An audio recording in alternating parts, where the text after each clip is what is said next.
No matter which brand or operating system you prefer, I'm absolutely sure you would not deny that Apple produces top-notch mobile phones. The iPhone definitely has a lot of support and admiration from the community, and that's why we always see the viewers that are rooting for Apple in the comments. But what if we decided to compare an Apple product to an Apple product, to another Apple product? There, I said it. We're gonna put these high-end devices and also your loyalties to the test with a camera comparison of the Pro Max versions of the iPhone 11, 12, and 13. The main focus will be on if the newer camera is a significant improvement over the older one, and if the price difference is worth the upgrade. Enough talking, more comparing, let the facts speak. Before we get into it, I'd like you to please welcome the newest addition to our team, Mr. Rainbow Umbrella over here. I'm really curious if you guys like him, but I'm also really curious if you can see what I'm seeing the second you take a look at these photos. It's kinda obvious that these are all iPhones because the quality is really similar, but there are slight differences in brightness and contrast between them.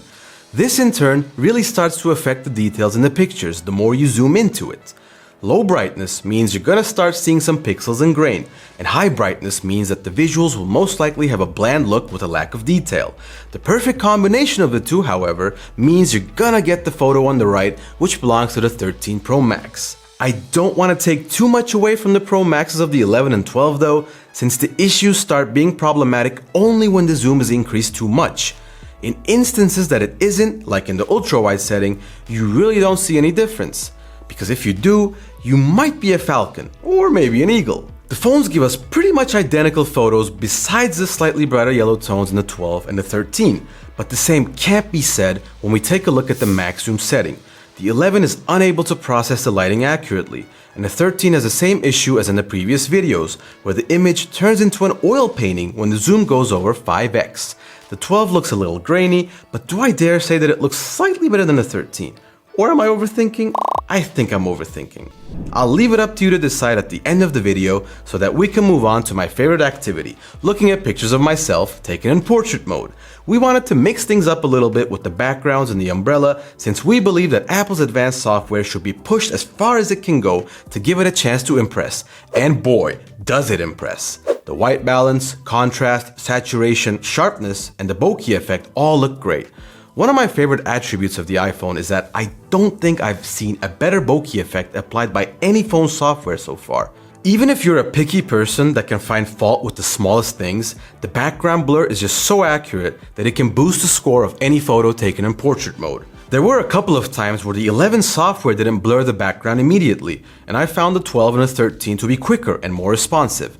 I mean, which is to be expected since they are upgrades. While we're talking about this though, I think it's important to mention that the zoom in portrait mode varies between the devices. The 11 can do 2x, the 12 2.5, and lastly 3x for the 13. It's not something that will affect the perception of the average user, but for you phone enthusiasts out there, it's a small piece of information that can make a big difference. And since we're talking about issues in focus, I might as well move on to another feature that relies a lot on it. That's right, it's time for some macro mode. The iPhones have a macro mode that automatically turns on when you get too close to an image. The part that is quite intriguing is that the iPhone 12 seems to have the least practical setting. Naturally, the 13 is the most accurate one, but interestingly enough, the 11 can get closer than the 12 and still have a better focus and coloring. I don't know what exactly Apple was thinking with this one, but it's definitely worth looking into. In general, I'm still impressed with how the 11 and 12 are holding up, except when it comes to the stabilization mode. I really appreciate Apple doing some fine-tuning on the 13, because this mode was just not good enough in the previous versions. Whenever we did a comparison of the stabilization modes between Apple and other companies, Apple would often lose out because they don't have a dedicated stabilization mode. It's mostly the software trying to keep the subject steady, and it just wasn't able to cut it the majority of the time. The 13 is a definite improvement with the blurriness and shaking minimized compared to the other two models. We've covered a lot of ground in a short amount of time, so let's just take it down a notch and slow things down. Conveniently, my umbrella turning skills look pretty good in slow motion. All three iPhones are equally good and capable of 1080p 240 FPS, since Apple hasn't changed anything in this area since 2019. It is interesting that the 11 seems to be a combination of the 12 and 13, considering the 12 looks kind of dull and the 13 looks pretty dark. I wouldn't go as far as to say that it's a downgrade in video quality, but it's something that does leave a question mark in my head. But one thing that will most likely never make me question Apple is their extremely impressive autofocus technology. Since Apple is or rather the leading company in autofocus software, I can easily tell you that you're gonna get good results with all three phones. If you skip frame by frame, the iPhone 13 is a little bit slower than the other two, but that may have something to do with the camera alignment. So in short, all three are very fast and reliable, just like their standard camera. Christmas is right around the corner, as you can see, and it's quite a difference from how the streets look during the year. And we're grateful for some life brought back into the city. While we're talking about differences, we might as well mention the blue tint on the iPhone 12, which overall produces the most saturated results. The 11 is the least saturated of the three, and the 13 is, in my opinion, the perfect combination of the two. Color management is certainly a matter of personal preference, so we'll let you decide which one you like the most. In terms of actual image quality, there are no extreme issues visible between the devices, and you're good to go with whichever one you choose to take standard photos with. But that's not all. Pretty much like every mode we looked at, none of the phones look bad in ultrawide either. Just that there are some interesting choices that the software makes during processing. In some photos, there's a heavy yellow tint in the iPhone 12 when the lighting is actually adequate, whereas the 11 and 13 look really similar. When the lighting is not the best, the yellow tint disappears and the 12 manages to push out photos of the same quality as the 13. Funnily enough, the 11 starts to struggle due to a lack of sharpness and detail in the same darker areas, and botches the bright red color of the rug. In fact, what I do want to do is take a look at the brand new features of the iPhone 13. These features are for the most part exclusive to the 13, but the 12 also has an interesting feature to look at. Let's start off with that one, shall we? The Apple Pro RAW combines the information of a standard RAW format along with iPhone image processing, which gives you more flexibility when editing the exposure, color, and white balance in your photo. With iOS 14.3 or later, your iPhone 12 Pro and iPhone 12 Pro Max can capture images in Pro RAW format using any of its cameras, including when also using the Smart HDR, Deep Fusion, or Night Mode features. Unfortunately, you can't use Pro RAW with live photos, portrait mode, or when shooting video. Cinematic mode is, in my opinion, the bread and butter of the iPhone 13. The feature holds focus on a moving object, and focal transitions happen automatically between objects. The system uses AI to detect faces and points of interest. When a film subject disappears off frame, the iPhone 13 cameras will adjust focus to an object within their line of sight.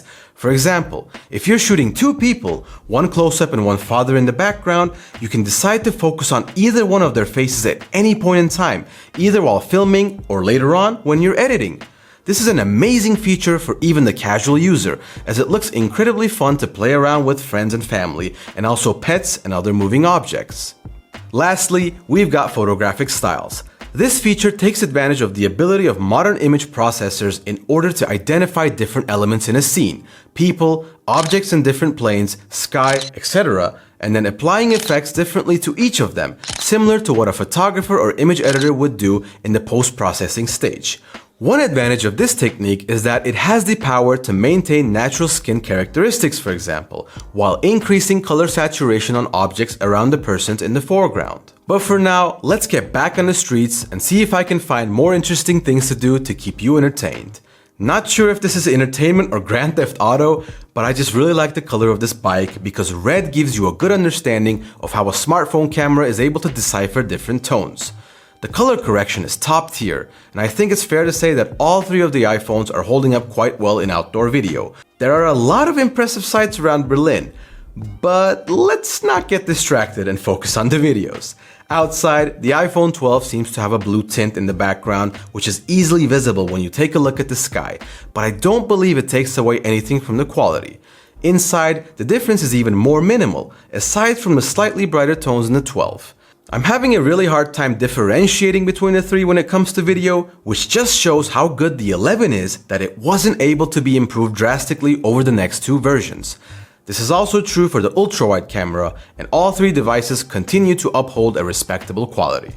The 13 does have its advantages with a warmer tone, but I wouldn't say it changes too much, and all three of them continue to be impressive. But an important question is, can they continue to impress in conditions that are known to be the hardest for mobile phone cameras? You know what I mean. I'm talking about filming and taking photos at night. The tech just isn't there yet for mobile phones to be able to shoot like professional cameras in the dark. So for the most part, we rely on software to sharpen and smooth out the edges here and there. So the interesting thing about footage in low light conditions is that there isn't a trend of the same positives and negatives.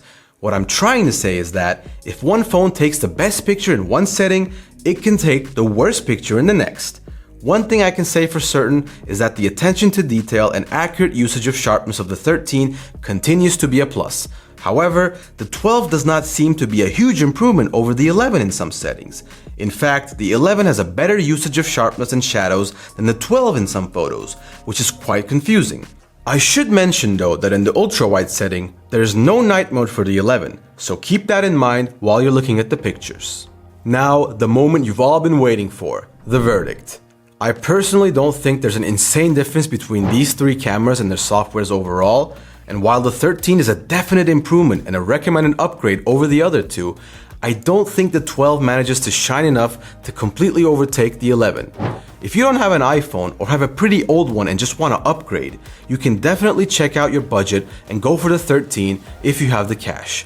Of course, the performance of the phone is also important, but you're gonna have to check that out yourself because this video is strictly about the cameras. If you enjoyed this very detailed comparison between the best that Apple has to offer, drop a like and sub to the channel to give us that motivation to keep making great videos. Thanks in advance guys, and see you around.